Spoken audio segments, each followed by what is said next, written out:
Halo, selamat malam, Pak. Ya, halo, malam. Ya, baik, kita tunggu dari Pak Desmond ya, Pak. Ya, Gimana nih, Pak, kabarnya malam ini? ya, halo, baik, baik, baik, Bu. Mbak Risma, Mbak gimana kabarnya? Mas, Baik. Halo, Pak oke. Desmond. Ya, Nah, Halo Mas, halo Mbak. ya. Baik, mari kita mulai aja ya, Pak, ya. Untuk acara malam ini. Oke. Hai, selamat malam, Sobat TNI. Semoga selalu dalam keadaan sehat ya. Bagaimana harinya? Masih tetap semangat ya? Malam ini Amigos akan mengadakan talk show, diskusi lagi dengan para expert-expert kita di bidang finance pastinya. Untuk topik pada malam ini adalah reksadana pahami, nikmati. Nah, tentunya kali ini aku nggak sendirian nih. Udah hadir dua orang expert kita uh, yang udah bergabung dengan kita semua hari ini. Uh, dari Pak Alex Raharjo dan Pak Desmond dari Capital Asset Management. Oke, sebelumnya saya Asti dari sekretariat kami akan memandu acara ini untuk kedepannya ya. Nah, untuk itu aku akan perkenalkan secara singkat dulu nih. Moderator kita pada malam hari ini ada dengan Pak Alex Raharjo, yang merupakan seorang financial advisor dari Green Vision, co-founder di Askara Studio, dan co-founder dari Rintisan Indonesia. Nah, Pak Alexander Harjo ini juga memiliki banyak prestasi dan penghargaan, yaitu ASEAN Youth Creative Partner dari ASEAN YCIF tahun 2015, Nokia Developer Champion dari Nokia tahun 2013, dan masih banyak lagi penghargaan dan award yang dimiliki dari Pak Alex sendiri. Nah, untuk narasumbernya saat ini kita kedatangan dari PT Capital Asset Management nih dengan Pak Desmond Delitonga. Nah, Pak Desmond ini aku perkenalkan juga ya, telah memiliki pengalaman di pasar modal sejak tahun 2010 dan telah memiliki izin wakil manajer investasi. Nah, pada Agustus 2022 ini juga Pak Desmond menjadi pemenang pertama lomba penulisan artikel opini pasar modal yang diselenggarakan Perkumpulan Wakil Manajer Investasi Indonesia atau dengan PWMII. Nah, tanpa berlama-lama lagi, saya serahkan kepada Pak Alex dan Pak Desmond untuk pembahasan kali ini. Tapi tunggu dulu Pak. Jadi saya pengen infoin juga untuk malam hari ini kita talk show-nya itu Amigos nggak cuma talk show aja. Jadi kita akan dimeriahkan juga dengan giveaway seperti yang sudah kita posting juga. Jadi kita akan pilih 3 penanya terbaik. Nanti kita ada sesi tanya jawab, dan bagi teman-teman atau sobat MI yang mau bertanya itu silahkan, sangat diperbolehkan untuk diskusi kita juga pada malam hari ini. Nah, itu nanti 3 penanyanya akan kita pilih mana yang paling terbaik. Tapi ada syaratnya.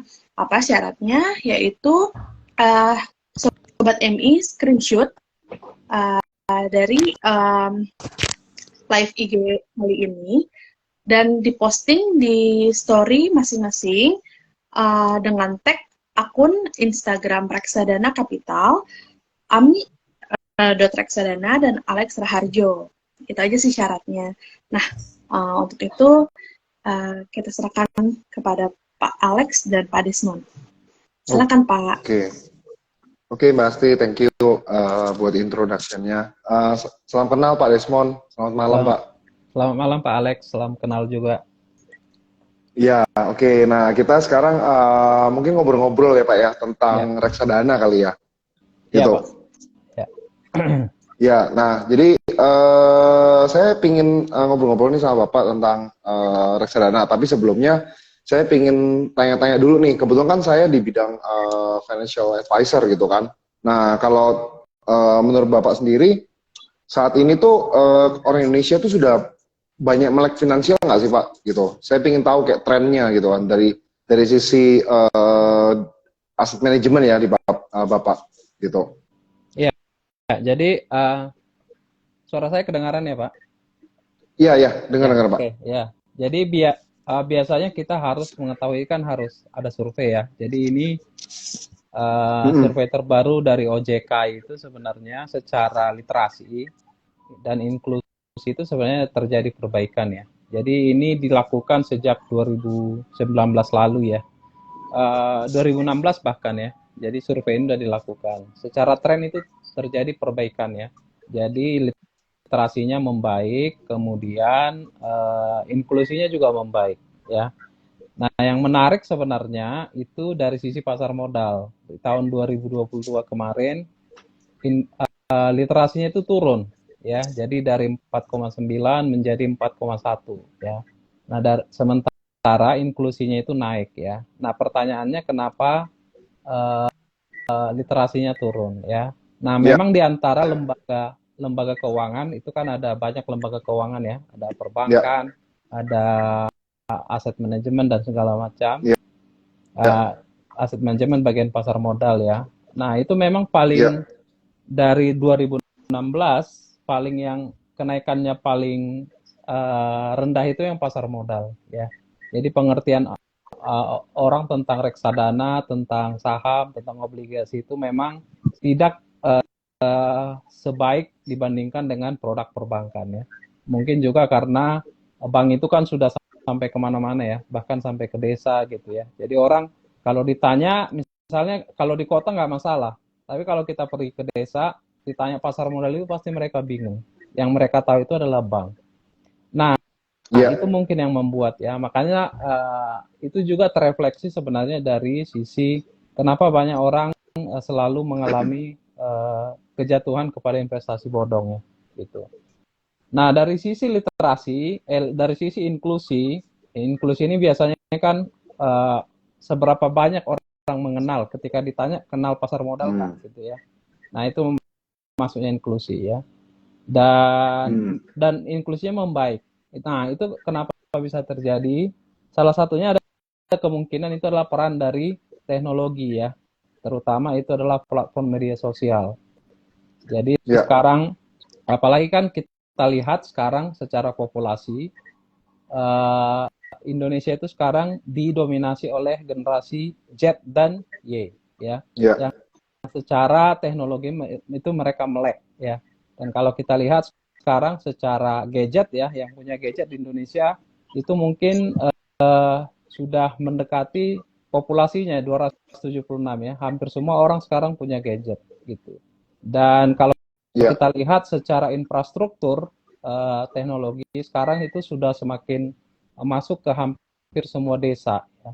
Nah, dengan behavior atau perilaku seperti itulah sekarang anak-anak muda semakin tahu tentang apa namanya produk-produk pasar modal, terutama itu adalah reksadana. Nah, kalau Oke, kita lihat sekarang dari uh, Kustodian Efek Sentra Indonesia atau KESE itu jumlah ya sampai November kemarin jumlah investor pasar modal itu sudah 10 juta totalnya ya. Jadi itu oke, berlipat 4 kali lipat dibandingkan 4 tahun lalu ya. Nah, yang paling menarik kalau kita lihat breakdown itu, yang paling banyak investornya itu adalah reksadana. Jadi itu investor reksadana sekarang hampir 9 juta SID ya oke, investornya. Ya. Nah, pertanyaannya kenapa reksadana itu melebihi misalnya investor saham? Investor saham itu hanya sekitar 4 juta. Sementara obligasi dan turunannya ORI segala macam itu hanya sekitar 800.000 ya. Nah, hmm, yang membuat kenapa reksadana itu meningkat investornya itu adalah karena investasinya yang semakin terjangkau ya. Jadi sekarang makin banyak manajer investasi yang mengeluarkan produk investasi reksadana dengan misalnya apa namanya nilainya itu hanya 10.000 ya. Hmm. Nah, jadi kembali tadi ke pertanyaan Pak Alex, kalau kita lihat apakah orang Indonesia sudah melek dengan investasi atau keuangan, kalau kita lihat secara overall belum ya. Jadi tadi ya kita refleksi aja kepada jumlah investor pasar modal tadi, hanya 10 juta ya. Dari populasi kita sekitar 276. Ya ambillah separuh dari 276 itu sekitar 140 jutaan ya gitu. Nah, kalau cuma 10 juta berarti itu kan hanya 0, kecil sekali ya gitu. Nah, jadi itu yang menjadi tantangannya gitu. Nah, dan kalau kita lihat breakdown lagi yang melek investasi itu melek keuangan itu siapa? Gitu kan. Nah, kebanyakan pasti yang muda-muda gitu kan. Karena mereka selalu terinformasi melalui banyak media gitu kan. Nah, Jadi sekarang sementara ya orang tua didominasi sama anak muda ya Pak ya? betul Untuk ya, reksadana. reksadana. Ya. Nah, tetapi kan itu tadi permasalahannya kan selalu di literasinya. Jadi meskipun dia tahu, tetapi apakah literasinya membaik, ya kan itu. Ya. Nah, dan tadi dari berdasarkan survei tadi, ternyata literasi di pasar modal itu masih cenderung rendah gitu. Oke, jadi kalau secara literasi rendah, tapi kalau secara inklusi meningkat. Terus kalau secara jumlah SID-nya meningkat juga ya Pak ya? Meningkat juga, ya betul. Oke. Jadi kadang-kadang kan di Indonesia ini kan kadang-kadang kenapa meningkat misal reksadana itu kan ada karena faktor peers juga ya. Jadi misalnya ada temannya yang sudah masuk di reksadana gitu ya. Cobain yuk gitu ya. Gitu. Ya, jadi mulut ke mulut lah Pak ya. Ya. Jadi Indonesia itu kan sangat punya budaya seperti itu ya. Jadi misalnya mahasiswa di kampus gitu ya. Itu kan misalnya dia punya peers atau teman diajak gitu ya. Atau ibu-ibu yang di arisan gitu ya, diajak gitu. Ya. Nah, cuman memang tantangan kita itu adalah selalu di literasi gitu ya. Jadi yang sederhana sebenarnya misalnya masalah risk dan return ya. Jadi pengertian antara risiko dan keuntungan itu ya. Jadi selalu harus dipahami bahwa itu seperti dua sisi mata uang yang lekat gitu ya. Jadi kita tidak akan pernah bisa mendapatkan risikonya rendah tetapi returnnya tinggi ya. Itu nggak mungkin. Nah, makanya itu yang harus terus diliterasikan. Nah, kenapa para Indonesia itu kan berdasarkan data dari Satgas Investasi OJK itu kan selalu korban terus kan gitu. Nah, apalagi sekarang tantangan kita ke depan semakin berat untuk literasi ini karena ada unsur teknologi yang sudah masuk ke finansial. Nah, itu makin berat itu.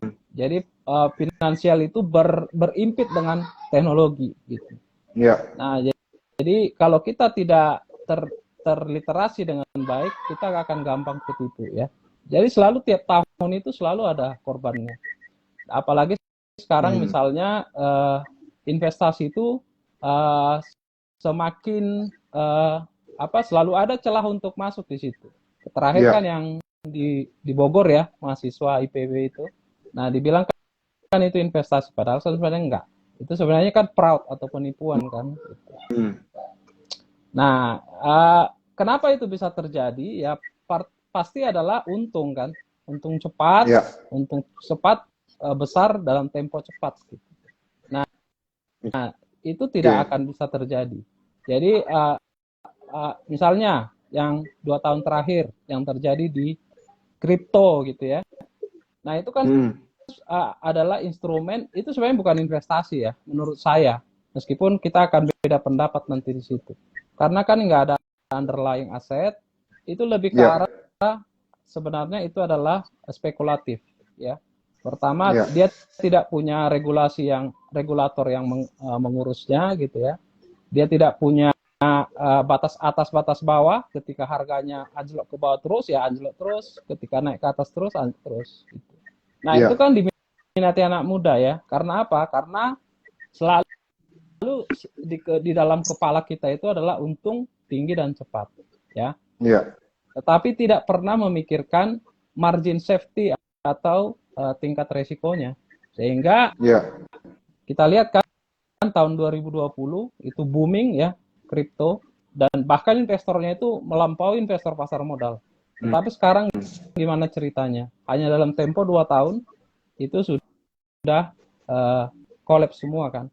Nah, jadi intinya sebenarnya di dalam investasi kita itu harus memperdulikan yang namanya margin safety atau memperdulikan yang namanya sustainability itu.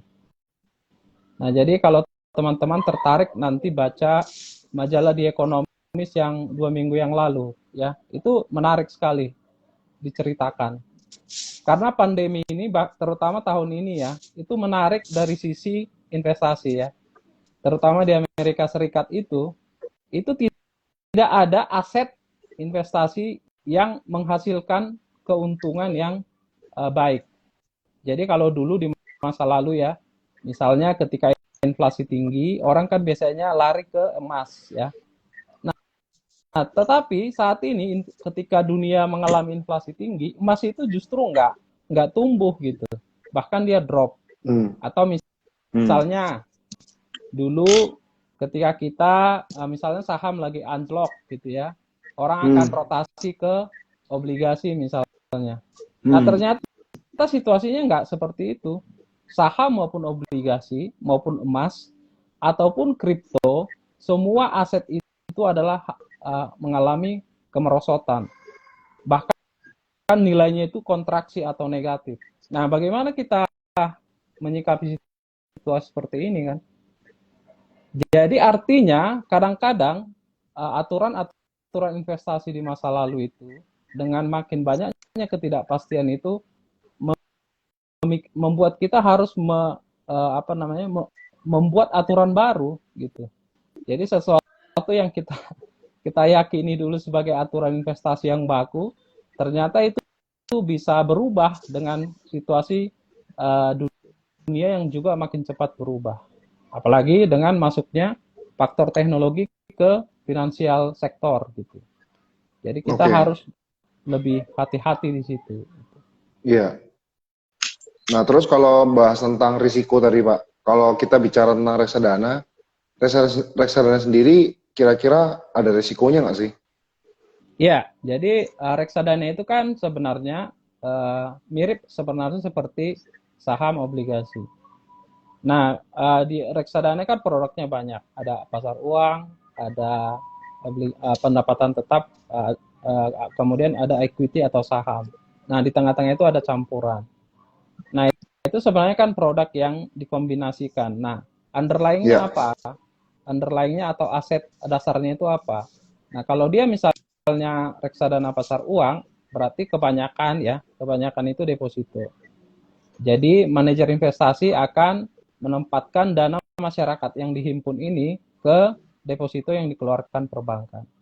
Nah, deposito kan kalau kita nyimpan deposito berarti kan return-nya tetap ya. Jadi misalnya deposito 1 bulan, setahunnya misalnya 4%, 5%, udah seperti itu. Nah, karena dia tetap, makanya risikonya jadi rendah gitu. Nah, naik lagi ke atas, misalnya reksadana pendapatan tetap.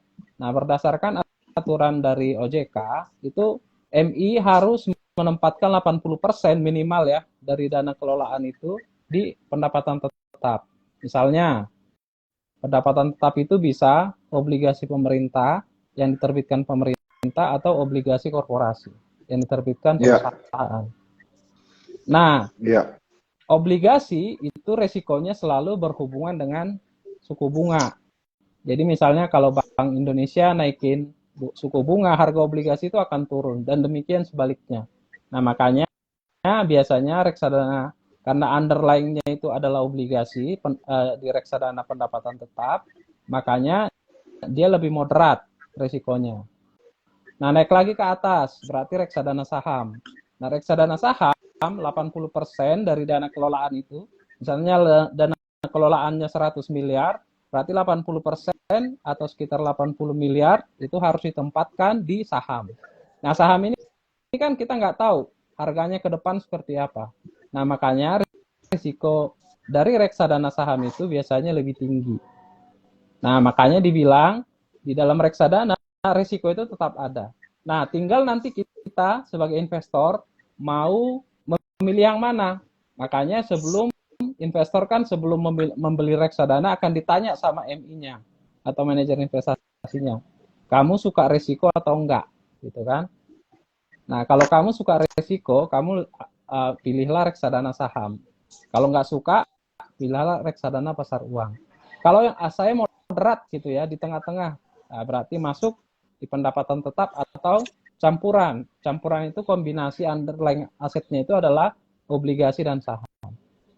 Nah, bagaimana dengan return-nya? Seperti tadi yang saya bilang, return itu selalu lengket dengan risiko.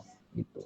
Jadi kalau ingin mendapatkan return yang tinggi, bersiap-siap dengan risiko yang tinggi. Itu ada di reksadana saham. Kalau ingin risikonya rendah, siap-siap dengan return yang rendah juga. Jadi fair kan, gitu. Nah, jadi itu yang harus kita edukasi kepada investor, kepada masyarakat, kepada calon investor, gitu. Jangan harapkan di reksadana mendapatkan untung yang besar dengan risiko yang rendah, itu tuh nggak ada. Itu hanya bisa ditemukan di itu hanya bisa ditemukan di judi, gitu ya. Itu pun kalau nggak kalau terjadi kan gitu. Itu jadi ya gimana Pak? Sorry. Jadi reksadana itu tetap ada risikonya Pak. Iya. Iya, iya. Itu kan Bapak lihatnya dari sisi risiko penurunan harga ya berarti ya, atau pengurangan nilai asetnya NAB. kan? Iya. Ya. Jadi nanti di reksadana itu ada disebut dengan NAB. Ya. Jadi nilai aktiva bersih. Jadi acuannya investor itu adalah NAB-nya.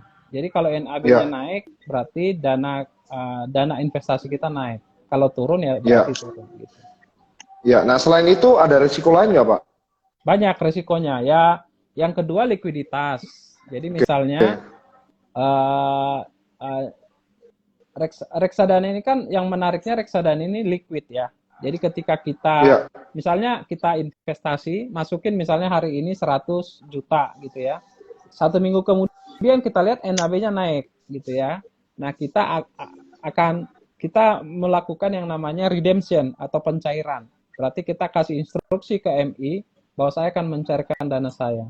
Nah, kadang-kadang ada beberapa MI yang tidak bisa melakukan penjualan. Jadi artinya kalau dia sampai terhambat, jadi kan kalau misalnya di dalam aturannya itu pencairan itu maksimal T+7 ya. Kalau di saham ya. Nah, berarti kalau kita ajukan hari ini pencairan, hari Senin berarti 7 hari kemudian. Nah, kalau sampai lebih berarti kan ada masalah likuiditas di situ. Nah, kita harus cek tuh MI-nya kenapa sampai begitu. Nah, berarti ada risiko liquidity. Nah, yang kedua ya banyak yang selanjutnya ada risiko reputasi. Nah, MI ada bermasalah ya. Kan beberapa MI di masa-masa lalu itu ada masalah ya. Mereka melakukan banyak pelanggaran sehingga merugikan investornya gitu. Jadi beberapa risiko itu seperti itu. Nah, tadi risiko penurunan harga NAB yang tadi yang kita singgung ya. Gitu. Iya, ya. Nah, terus tadi kan Bapak juga udah sempat sebutkan kayak misalnya beberapa macam reksadana gitu kan. Ya. Nah, kalau gitu terus berdasarkan risikonya juga itu tadi, kalau gitu seseorang itu bisa planning ya Pak ya. Dalam artian menurut Bapak nih lebih cocok yang mana nih? Kayak misalnya, planning yang seperti apa yang saya cocok dengan reksadana pasar uang? Atau planning yang seperti apa yang saya lebih cocok di reksadana saham? Atau apakah penyesuaian itu tergantung dengan yang namanya KYC gitu? Atau ibaratnya, apa itu namanya, ketika risiko seseorang tersebut? Biasanya kalau dari MI gimana itu Pak? Iya, jadi makanya di dalam investasi reksadana biasanya yang kita tanya itu sebenarnya tujuannya dia. Ini duitnya mau dikemanain gitu.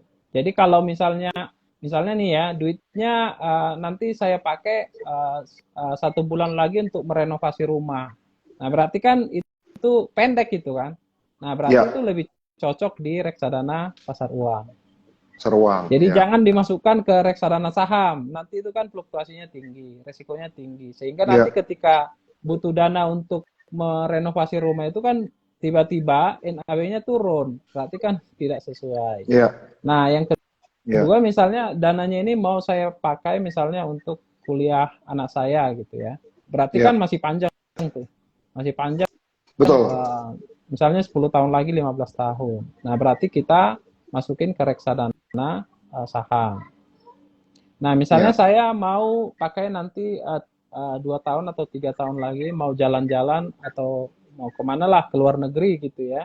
Nah, berarti lebih cocok nanti mungkin dimasukkan ke pendapatan tetap, gitu kan. Nah, tapi sekali lagi sesudah dengan tujuan, kita harus ukur lagi yang kedua tadi, toleransi kita dengan risiko. Nah, hmm, kita mau nggak, misalnya nih 2 tahun kemudian, misalnya kita masukin ke saham ya, misalnya nih sahamnya lagi bagus tahun ini, tahun depan kan kita nggak tahu, ya kan? ya, Bapak siap-siap nggak kalau misalnya tahun ini Bapak sudah nikmatin NAB-nya naik misalnya 10%, tapi tahun depan karena situasi ekonominya kurang bagus, itu bisa loh turun jadi 10% lagi. Artinya kan kalau kita net kan jadi nol gitu kan. Nah, siap nggak ya, dengan seperti itu? Ah, saya nggak siap gitu. Ya udah, berarti Bapak nggak suka dengan risiko yang tinggi. Nah, kita ya, kasih alternatif lain. Nah, kalau ya. misalnya reksadana pasar uang, kan biasanya reksadana pasar uang itu nggak jauh-jauh dari deposito dikit ya. Jadi kalau misalnya Betul. depositonya 4%, ya paling reksadana pasar uang 5-6%. Nah, kalau misalnya Ya, Bapak dapatnya misalnya 4-6%, kan itu ada cost juga ya, dana pengelolaan kan dipotong tuh. Berarti net-netnya taruhlah 5% setahun. Nah, dia bilang kerentahan gitu kan. Oke, berarti Bapak maunya yang lebih tinggi sedikit gitu ya. Nah, berarti geser ke yang satunya lagi. Berarti ke pendapatan tetap. Pendapatan tetap ini juga harus kita jelaskan. Kadang-kadang obligasi itu kan kalau misalnya kita bilang tahun depan itu ada potensi suku bunga akan naik. Nah, ini bisa kemungkinan harga NAB-nya turun karena obligasi reksadana pendapatan tetap itu sangat sensitif dengan kenaikan suku bunga. Nah, tadinya misalnya kalau misalnya tadi reksadana pasar uang 4, mungkin pendapatan tetap bisa 7 atau 8. Tetapi kalau suku bunganya naik, nah itu malah bisa sekitar misalnya 3 sampai 4. Nah, dia bingung lagi kan. Gimana ya? Ya udah deh saya pilih yang reksadana pasar uang aja. Nah, sebagai MI kita juga bisa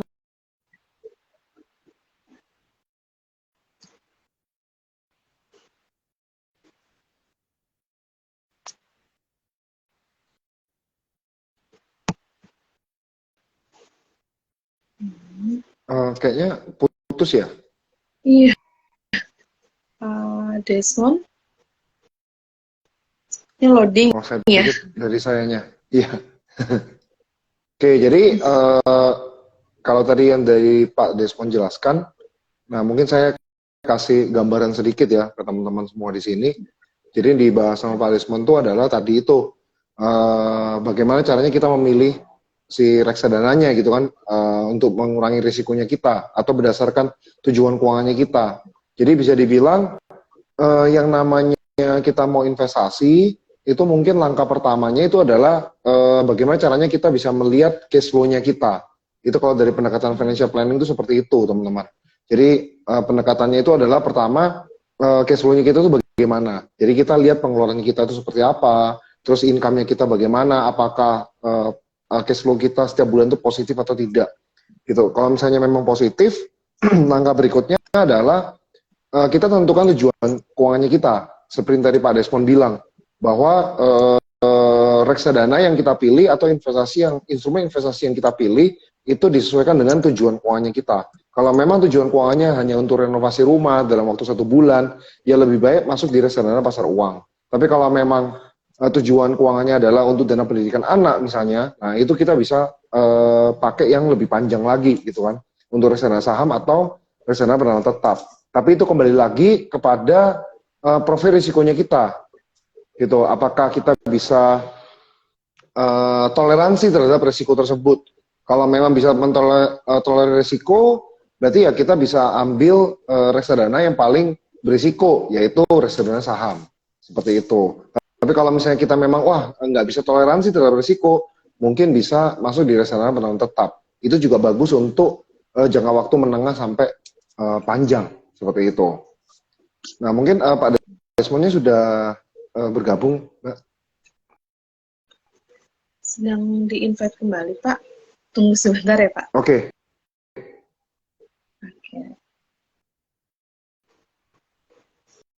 Oke. Bagaimana Pak Desmond? Halo?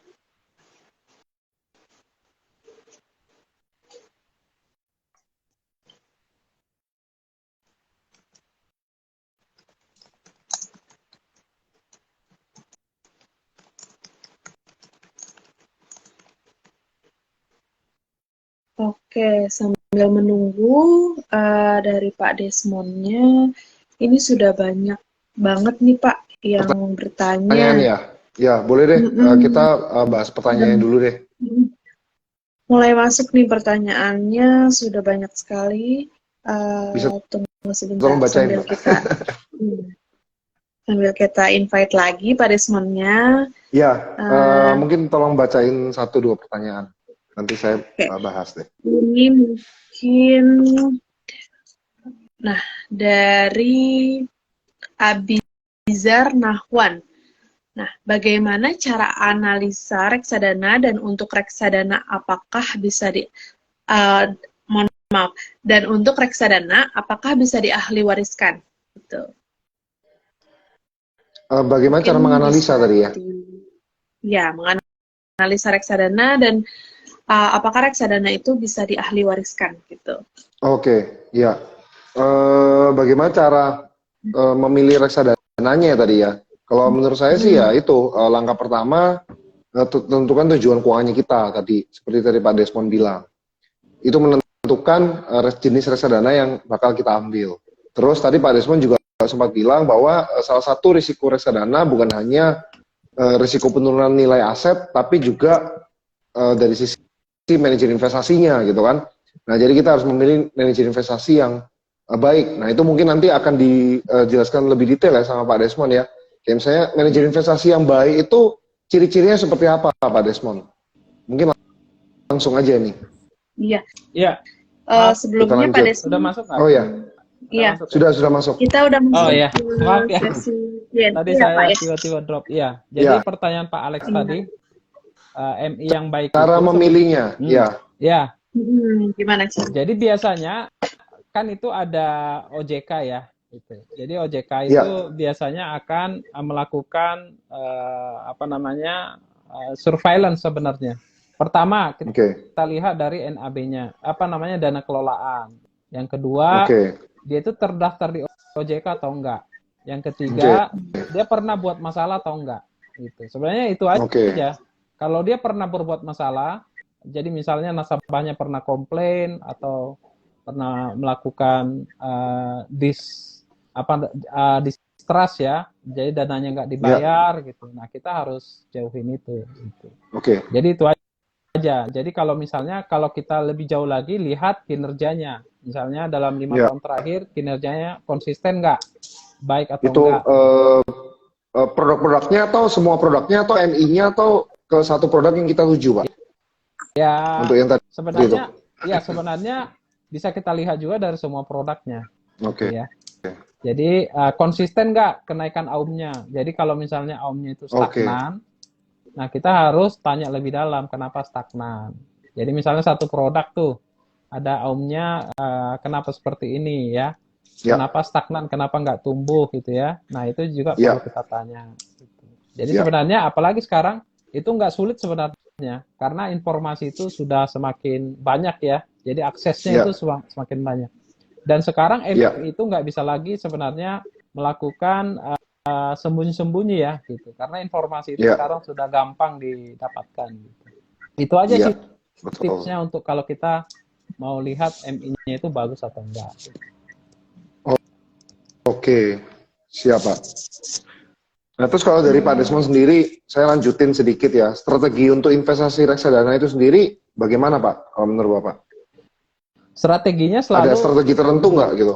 ya pasti kan kita sebagai investor punya seperti tadi ya, tujuan, profil resiko kita seperti apa, Ya, dan bagaimana kita akan memanfaatkan dana yang kita pakai untuk tujuannya apa. Nah, ya, strateginya selalu lakukan diversifikasi. Meskipun kan kadang-kadang orang bilang reksadana ini kan sebenarnya sudah terdiversifikasi gitu, betul. ya. Tapi itu dari sisi pengelolaan MI-nya. Tetapi kita sebagai investor bisa juga bertindak sebagai manajer investasi. Jadi dana kita Oke. itu bisa kita diversifikasi misalnya ketiga produk reksadana ya. Jadi misalnya kita itu ada punya dana apa namanya dana yang akan kita, misalnya kita punya dana nih 100 juta kita nggak pakai dan kita ingin memang akan meniatkan ini untuk diinvestasikan. Nah itu Ya, bisa kita bagi. Jadi 100 juta kita buat porsinya 64. Misalnya nih ya, kalau kita tidak terlalu suka dengan risiko, 60, 20, 20. Ya, jadi 60% bisa di reksadana pasar uang, 20 bisa pendapatan tetap, sisanya di saham. Jadi bisa ya, kita buat apa namanya? Kita buat kontribusinya, apa namanya? Bobot-bobotnya gitu. Jadi sehingga nanti kalau misalnya ketika marketnya lagi bagus saham gitu kan. Nah, kita kan ya, tempatin tadi 20% di saham. Nah, kita kan bisa nikmatin kenaikan NAB-nya dari saham. Jadi sehingga return akumulatif dari strategi seperti itu bisa lebih memberikan return yang lebih menarik dibandingkan kalau kita misalnya tempatin semuanya di reksadana pasar uang. Gitu. ya, Jadi strateginya selalu gitu, karena kita kalau bisa kita memposisikan diri kita juga sebagai manajer investasi. Karena manajer ya. investasi mengelola dana seperti itu. Jadi dia akan bagi Perlu ke beberapa. diversifikasi ini nggak Pak? Perlu diversifikasi MI-nya juga nggak Pak? Ya bisa. Diversifikasi MI juga bisa. Oke. Ya. Jadi misalnya ada MI yang konsisten 5 tahun terakhir, reksadana pasar uangnya bagus, ya kita bisa masukin di Ya, situ. Atau misalnya ada MI yang reksadana pasar sahamnya selalu konsisten 5 tahun terakhir. ya, Meskipun itu nggak menjamin ya ke depan akan bagus, tetapi kan dari situ betul. kita bisa melihat bahwa memang M ini selalu unggul di reksadana ini. Gitu. Jadi bisa juga model seperti itu kita pakai. Iya, oke, oke, oke. Nah, mungkin lanjut pertanyaan yang lain. Nah, Nah, sebentar. Nah, pertanyaan dari Harsono underscore Diana SGR. Bagaimana cara melek finansial dan bisa punya financial freedom? Apa reksadana jadi peluang investasi? Bagaimana, Bapak?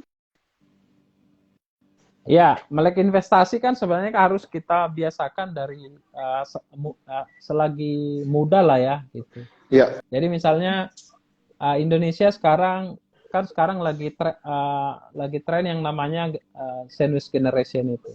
Jadi generasi yang kejepit di tengah itu. Ya, itu sekarang anak-anak muda sekarang kan menghadapi itu ya. Nah, itu kenapa bisa terjadi kan pernah nggak diungkap gitu ya. Nah, penyebabnya sebenarnya kan karena sebuah siklus. Jadi orang tuanya yang dulu tidak bisa, duitnya ada, pasti yakin lah ada duitnya, tapi kadang-kadang mengelolanya kan nggak bisa, gitu kan. hmm, Nah, itu harus kita putus dengan sekarang. Nah, pertanyaannya, bagaimana supaya saya melek investasi? Ya, kalau bisa duitnya itu jangan langsung ketika misalnya gajian, ya, jangan langsung dipakai, disisihkan dulu untuk biasanya sih kalau kita dari MI biasanya bilangnya itu adalah dana darurat. Jadi sesuai kebutuhan, setelah kebutuhan kita.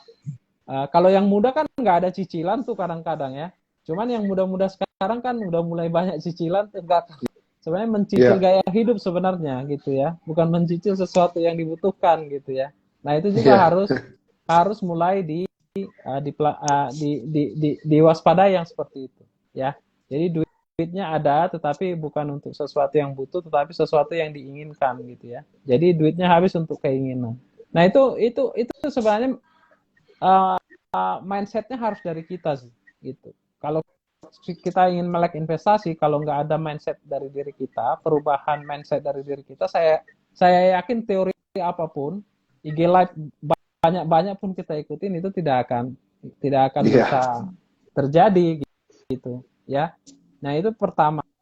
Yang kedua, apakah tadi reksadana bisa menjadi investasi masa depan? Ya bisa ya. Jadi ya harus, makanya selalu kita bilang kalau masih pemula itu kita selalu sarankan itu adalah pilihlah dulu reksadana. Nah, tetapi kan anak-anak muda kita sekarang ini selalu seperti itu. Jadi mereka tidak paham, tetapi langsung masuk ke aset bahkan yang spekulatif seperti kripto itu.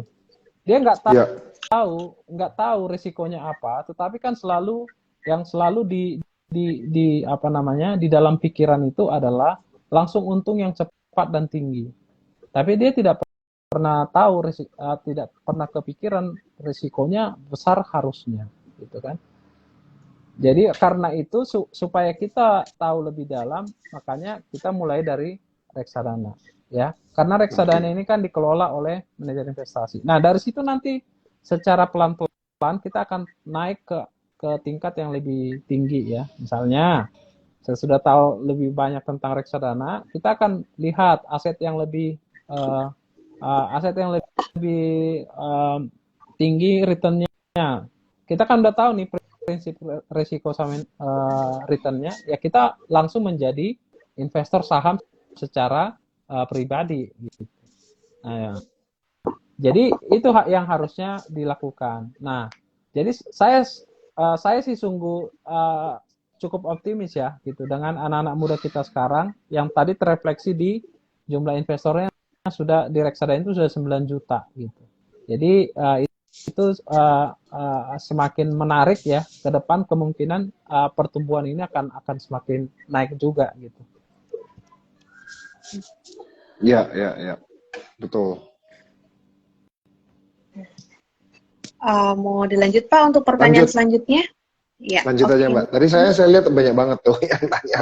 Iya. Takut nggak keburu. Tanya. Untuk pertanyaan yang ketiga,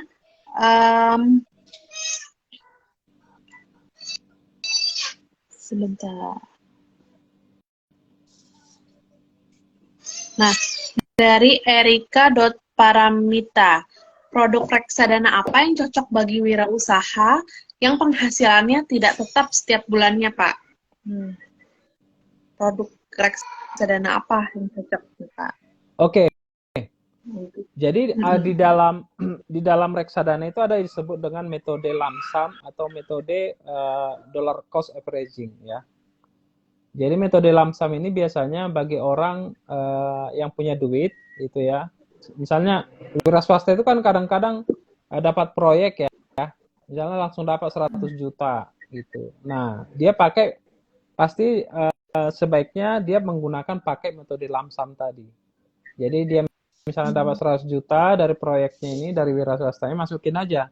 Nah, kalau metode lump sum itu biasanya lebih cocok di reksadana pasar uang gitu. Nah, sementara metode yang satunya lagi yang disebut dollar cost averaging itu biasanya di reksadana saham. Karena kadang-kadang dollar cost averaging ketika NAV-nya turun, kita akan top up gitu. Nah, karena tadi wira swasta kan cash flow-nya itu nggak tetap. Ya, kadang ada hari ini atau bulan ini, nanti 3 bulan atau 4 bulan atau 6 bulan lagi baru muncul lagi. Nah, sebaiknya ketika ada langsung tadi ya 100 juta langsung ketemu, ya masukin aja metode lump sum tadi. Gitu biasanya pertimbangannya. Nah, kalau misalnya yang cash flow-nya tetap gitu ya, cash flow-nya tetap tiap bulan, itu dia fleksibilitasnya untuk memilih produk itu lebih baik ya. Dia bisa masukin di reksadana saham maupun di reksadana pasar uang. Ya. Jadi mungkin kalau saya tambahin sedikit, sebenarnya kan jenis reksadananya itu tidak tergantung sama profil orangnya ya Pak ya. Maksudnya kayak, oh pelajar itu harus reksadana ini, terus pebisnis harus reksadana ini, karyawan harus reksadana ini, tapi lebih ke arah strateginya kali ya Pak ya. Jadi kalau kayak misalnya mungkin pebisnis, entrepreneur karena memang income-nya itu dapatnya apa namanya, apa ya, kayak tidak stabil ya setiap bulannya, jadi ya lebih baik strateginya adalah lump sum. Sedangkan kalau kayak misalnya employee, karena dia setiap bulan tuh gajian, jadi ya lebih baik dia mungkin dollar cost averaging gitu ya kalau untuk reksadana saham kayak gitu.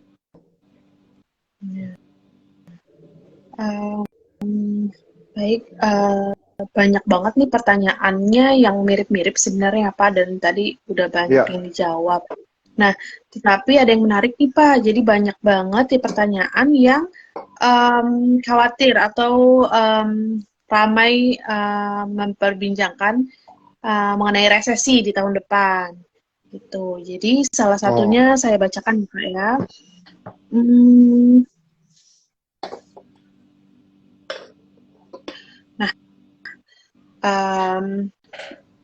Nah, untuk reksadana apa yang menarik dan aman Pak untuk resesi di tahun depan?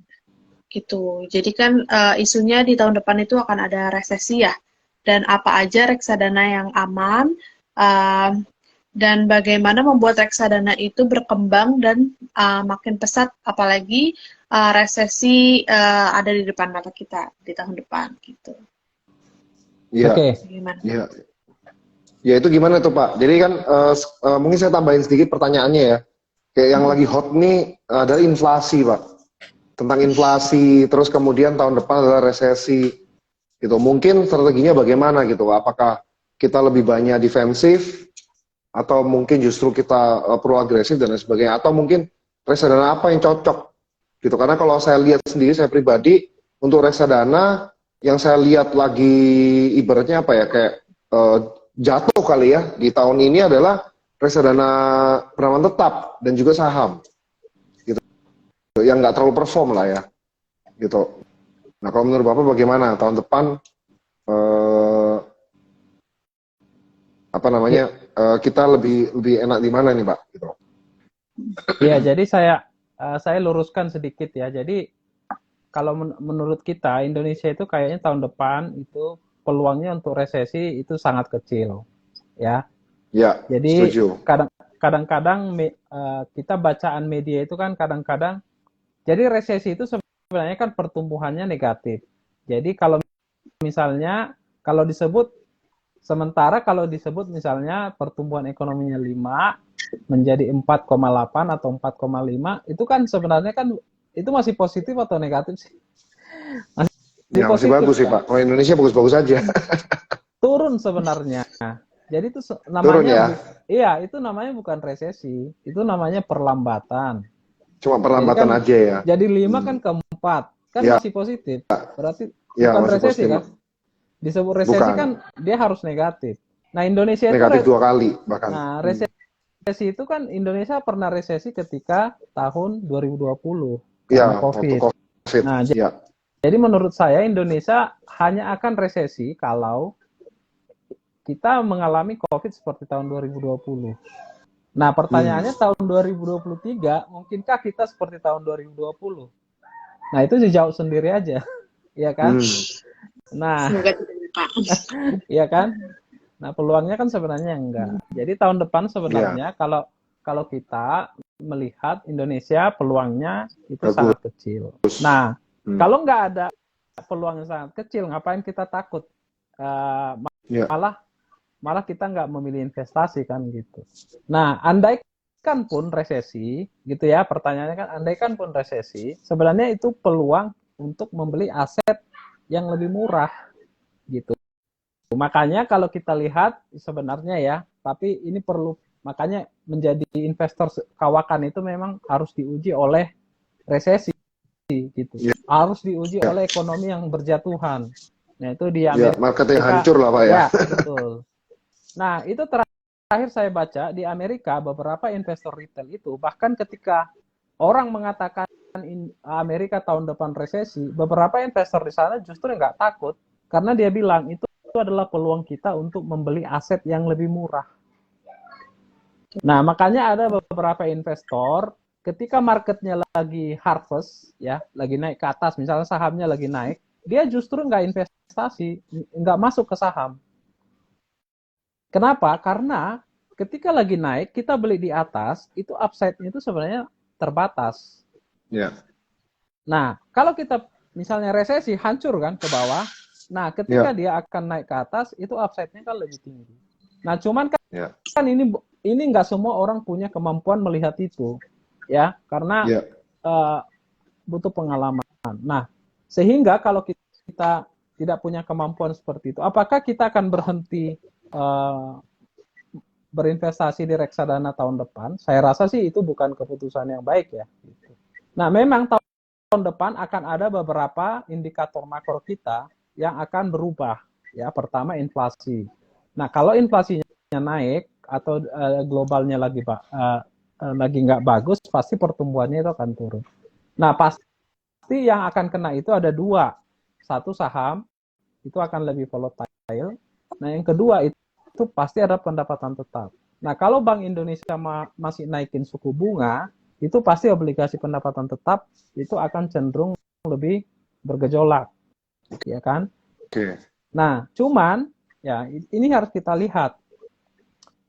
Cuman tahun depan kemungkinan kenaikan suku bunga oleh Bank Indonesia itu tidak akan setinggi yang tahun ini. Karena tahun ini BI itu sudah naikin sampai 5,2%, ya. Nah, tahun depan ada kemungkinan lebih moderat. Artinya ada kemungkinan juga pendapatan tetap itu akan lebih melaju dibandingkan tahun ini, ya kan? Nah, bagaimana dengan saham? Nah, kalau saham harusnya dia juga masih lebih bisa tumbuh, ya, karena biasanya saham itu akan tumbuh seiring dengan pertumbuhan ekonomi. Kalau tahun depan misalnya Indonesia masih tumbuh sekitar 4,5, 4,8, itu kan masih positif. Berarti masih ada ruang di saham. Nah, meskipun memang kita harus sedikit hati-hati ya, karena pasti akan ada gejolak. Gitu. Nah, bagaimana dengan pendapat pasar uang? Pasar uang pasti diuntungkan dengan kenaikan deposit rate, gitu ya. Nah, pasti MI nanti juga akan mengubah strateginya, gitu ya. Yang tadinya misalnya dia kurangin di tahun lalu ya, atau 2 tahun lalu, deposito rate kan sangat rendah ya, sehingga mereka kombinasikan dengan pendapatan tetap atau obligasi yang jatuh temponya itu di bawah 1 tahun. Nah, mungkin tahun depan strateginya dia juga akan ubah karena ada kenaikan deposito rate ya, sehingga nanti akan dia cari deposito rate yang rate-nya lebih tinggi gitu. Jadi mungkin itu ya gambarannya gitu. Oke, kalau gitu. Nah, apakah masih bisa satu pertanyaan lagi, Pak? Atau boleh, Bu. Satu pertanyaan lagi boleh. Satu pertanyaan terakhir ya. Iya. Ini dari Erika Sadika. Bagaimana tipsnya memaksimalkan pendapatan atau capital gain untuk kita sebagai trader, bukan long term, gitu. Oke. Lucu juga ya. Oke. Jadi memang gini, reksadana dijadikan trader itu menarik memang. Jadi gini, sebenarnya filosofi reksadana dulu dibuat itu sebenarnya memang untuk jangka panjang ya, gitu. Jadi teman-teman harus ingat kenapa dulu reksadana itu muncul. Ya, jadi ceritanya itu sebenarnya karena itu. Jadi supaya masyarakat bisa menikmati hasil investasi dengan baik dan dia itu bisa memberikan sustainability atau keberlanjutan jangka panjang gitu. Nah, pertanyaannya apakah reksadana itu bisa saya jadikan seperti saham, saya tradingkan gitu? Bisa aja. Itu hak tiap orang aja kan gitu. Nah, tetapi ingat ya, di dalam sebagai trader itu ada cost-nya gitu. Jadi misalnya kan tadi kan saya katakan di reksadana itu harga itu adalah NAB-nya. Jadi misalnya masuk sebenarnya kalau ditradingkan di sistem pasar uang itu tidak akan efektif ya, karena biasanya pasar uang itu sangat kecil lah gitu. Nah, tapi kalau mau di Ya. trading kan itu adalah di saham ya. Nah, tapi kan kita sebenarnya masuk ke reksadana dengan menggunakannya sebagai sebagai instrumen trading itu sudah tidak tepat sebenarnya. Jadi orang dulu membeli reksadana, investasi di saham, reksadananya sebenarnya karena dia punya komitmen bahwa ini akan tumbuh dengan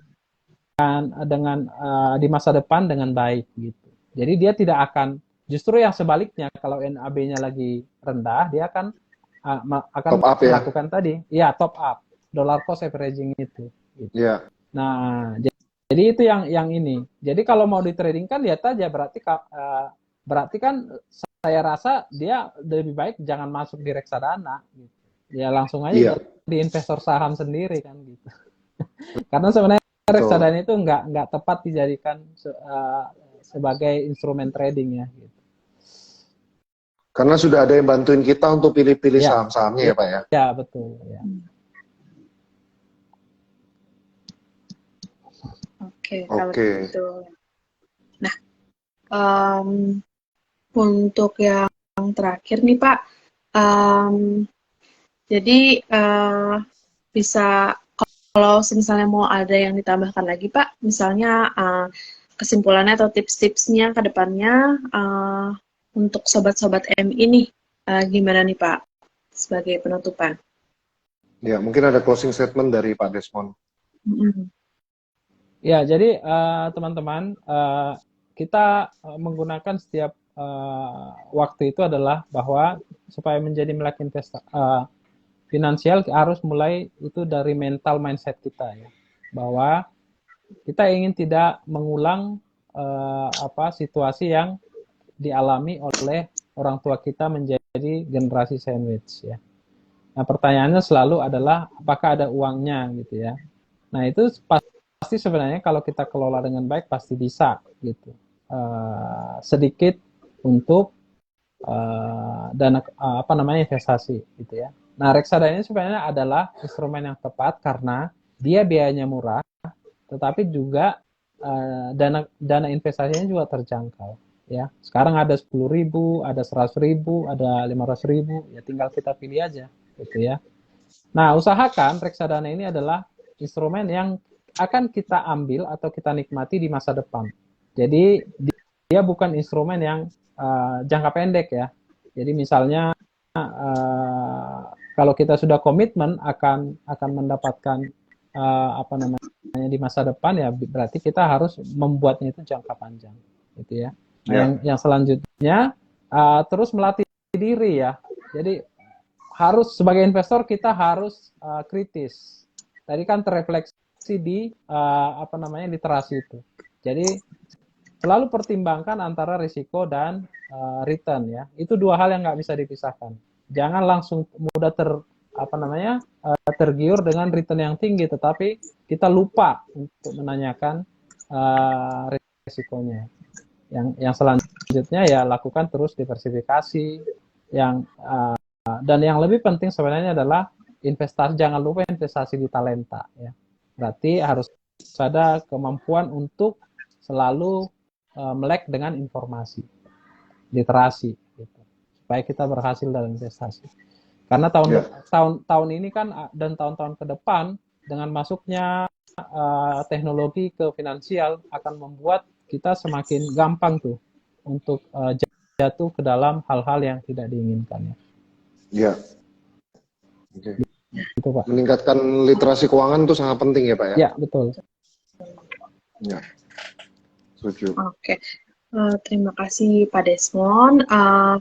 Untuk Pak Alex, kira-kira ada masukan nggak untuk Sobat M ini dari segi financial advisor, dari segi financial planning, secara umum untuk kedepannya nih, biar teman-teman Sobat M ini lebih paham lagi gitu mengenai investasi. Oh iya, oke. Ya mungkin kalau dari saya, biasanya kalau dalam financial planning, saya suka sharing, ibaratnya kita bagi keuangan kita menjadi 3 bagian gitu. Ada keuangan yang memang untuk bertahan, dalam artian untuk dana darurat. Nah itu kalau misalnya kita hubungkan dengan reksadana, mungkin itu bisa masuk di reksadana pasar uang. Terus ada juga yang keuangan kita untuk tujuan keuangannya kita nih. Tapi tergantung balik lagi apakah itu jangka pendek, jangka panjang, atau jangka menengah. Nah itu nanti akan disesuaikan dengan reksadananya akan menyesuaikan atau instrumen investasinya akan menyesuaikan gitu. Dan juga ada yang memang kita taruh keuangan kita ini bisa dibilang tengah-tengahnya gitu kan. Dan biasanya ini kebanyakan untuk lebih ke arah kayak ya ini bisa untuk jaga-jaga atau mungkin untuk investasi juga sekalian seperti itu.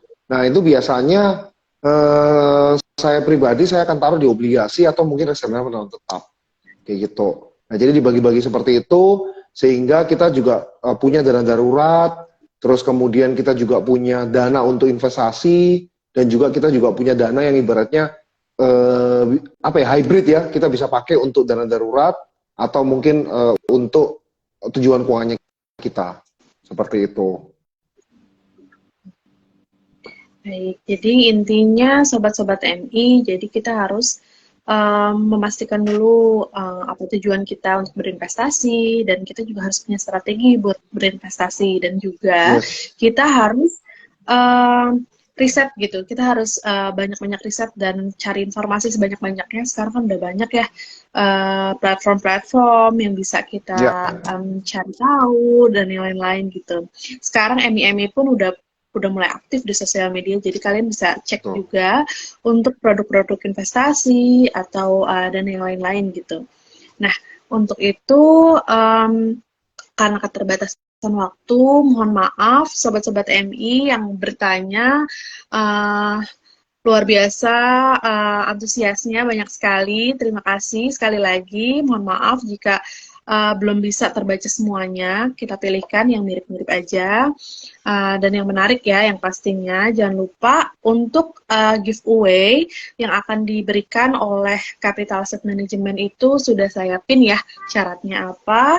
Bisa untuk di-upload di sosial medianya, di story, untuk mendapatkan merchandise dari Capital Asset Management pastinya. Nanti akan dipilihkan langsung oleh pihak Capital Asset Management.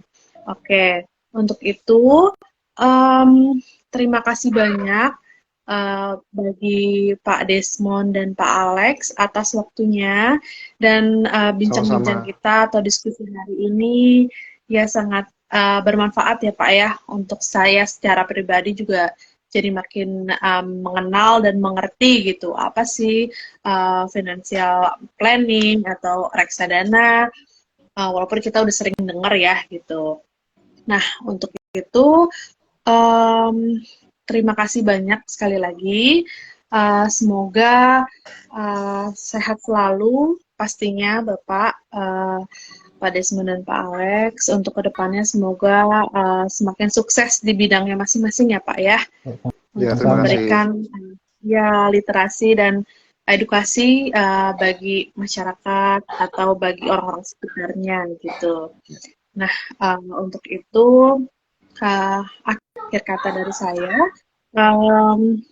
semoga diskusi pada malam hari ini bermanfaat bagi Sobat Emi semua, bisa jadi masukan yang sangat menarik untuk kalian, jadi bisa untuk segera berinvestasi. Yang belum, silahkan cari tahu dan berinvestasi. Yang udah, berinvestasi dan jangan takut akan resesi di tahun depan. Oke, kalau begitu kita akhiri ya Pak ya untuk IG Live malam hari ini. Oke. Ya. Terima kasih Pak Alex, makasih. Ya, terima kasih Pak Desmond. Terima kasih teman-teman semua, sehat selalu. Ya. Terima kasih. Sampai ketemu lagi. Ya. Sampai bertemu lagi. Ya, sama-sama. Kesempatan selanjutnya. Ya. Live ya. Terima kasih. Iya, sama-sama Pak. Mari Pak Alex. Sampai ketemu Pak.